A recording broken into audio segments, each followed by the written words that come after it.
Hare Krishna. How to improve your communication skill में आज हम सिर्फ एक स्किल सीखेंगे और उस स्किल को आपको कम से कम भी 21 दिन तक अभ्यास करना है। उसके बाद आप दूसरी स्किल का अभ्यास करेंगे। यदि आप सिर्फ एक स्किल पर अभ्यास नहीं करके सीधे दूसरी स्किल पर कूद जाएंगे तो आप अपने आप को इम्प्रूव नहीं कर पाएंगे।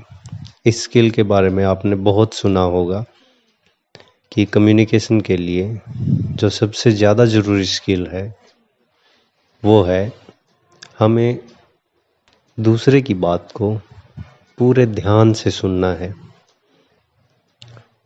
अब हम क्या करते हैं, हम किसी के पास जाते हैं, बातचीत शुरू करते हैं तो या तो हम बोलते ही नहीं, बिल्कुल चुपचाप, यानी कि सुनने का नाटक करते हैं कि हम उसकी बात सुन रहे हैं, या फिर हम बोलते ही रहते हैं, सामने वाले की बात ही नहीं सुनते, या फिर सामने वाला बोल रहा है तो हम कोशिश करते हैं, मन में हमारे चलता रहता है कि हम इस पर क्या प्रतिक्रिया दें, इसकी बात का क्या जवाब दें। हम उसकी बात को ध्यान से सुनते ही नहीं हैं। सबसे पहले अगर आपको अपनी कम्युनिकेशन स्किल को इम्प्रूव करना है, बहुत बढ़िया बनाना है, कम्युनिकेशन स्किल में आपको एक्सपर्ट बनना है, तो इस अभ्यास को 21 दिन ज़रूर करें। आप सुने, लेकिन अब सुने कैसे? सिर्फ सुनने का मतलब ये नहीं है कि बस बैठ गए नाटक करने लगे, नहीं। सुनना है, पूरे ध्यान से सुनना है।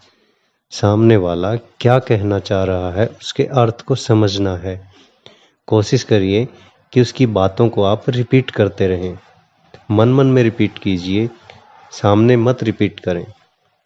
और जब आप उसकी बातों को रिपीट करेंगे तो आपको उसकी बातों का अर्थ समझ में आता रहेगा, और जब उसकी बातों का अर्थ समझ में आएगा तो जाहिर सी बात है कि आपको जो कुछ भी उसको जवाब देना है वो अपने आप मन में आ जाएगा, और आप अपना एग्जाम्पल नहीं देंगे। वो अपनी प्रॉब्लम अगर आपको बता रहा है तो आप उसकी प्रॉब्लम का सल्यूशन देंगे। अब एग्जाम्पल लेके चलते हैं, हम किसी के पास अपनी प्रॉब्लम लेकर जाते हैं और हम अपनी प्रॉब्लम लेकर उसके पास पहुंच गए।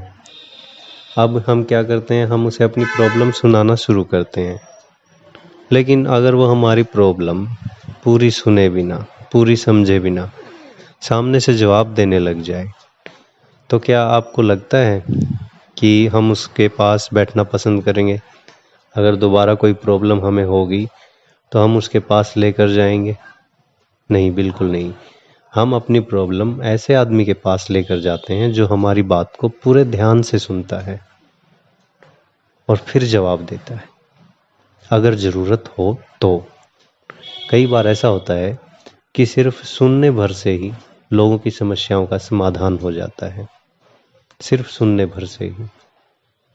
आप किसी भी क्षेत्र में देख लीजिए, अगर शिक्षक है वो आपकी बात नहीं सुनता, आपकी प्रॉब्लम नहीं समझता, सिर्फ बोलता रहता है, आपके बारे में भी कुछ भी बोल देता है, या फिर उसके अंदाजे गलत होते हैं।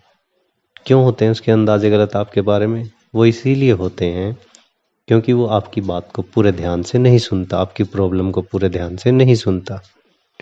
डॉक्टर है, अगर हम उसको अपनी बीमारी के बारे में बताते हैं और वो बिना सुने ही आधा अधूरा सुनकर हमें दवाई दे देता है तो उसके आराम लगने के चांसेस बहुत ही कम हो जाते हैं, और आराम नहीं लगेगा तो क्या होगा? हम उसके पास दोबारा कभी नहीं जाएंगे। इसलिए हमें कम्युनिकेशन स्किल में पूरे ध्यान से सुनना है। भगवान ने हमें 2 कान दिए हैं सुनने के लिए, लेकिन 2 कानों का ये मतलब नहीं है कि एक कान से सुना और दूसरे से निकाल दिया। हमें दोनों कानों से सुनना है, मुंह को बंद रखते हुए, और बीच में हमारा दिमाग रहता है। उसे जो बातें हमने कानों से सुनी उनको दिमाग तक पहुंचने देना है, प्रोसेसिंग होने देनी है, समझना है सामने वाला क्या कहना चाह रहा है। तो सुनना सीखें, आराम से बैठें, सुनना सीखें। आप पूरे दिन में जिसके पास भी जाएं, जिससे भी बातचीत करें, कोशिश करें कि आप अपनी बातें ना बताएं, एकदम से आप बोलना ना शुरू करें। उसने कुछ टॉपिक शुरू किया है तो आप अपने एग्जाम्पल देने उसमें शुरू ना कर दें। आप पहले उसकी बात को समझें, सुनें और बिल्कुल अच्छे से समझकर फिर उससे कम्युनिकेट करें, तो आप एक अच्छे कम्युनिकेटर बन जाएंगे। आप कम्युनिकेशन में एक्सपर्ट हो जाएंगे। लोग ऐसे आदमी की तलाश में रहते हैं जो उनकी बात सुने। अगर आपको फेमस होना है तो सुनना सीखिए। और आप तो तभी सीखते हैं ना जब आपके कान खुले रहते हैं और दिमाग भी। अगर आपका मुंह खुला रहेगा, आप बोलते रहेंगे तो आप कुछ नहीं सीख पाएंगे। और जितना ज़्यादा आप सुनेंगे उतना ज़्यादा आपके पास मटेरियल होगा बोलने के लिए। तो आज का जो हमारा टॉपिक था, कम्युनिकेशन स्किल को इम्प्रूव करने के लिए एक स्किल डेवलप करने का, वो था सिर्फ सुनने का। आप 21 दिन प्रैक्टिस कीजिए, सुनिए सुनिए और बस सुनिए। हरे कृष्णा।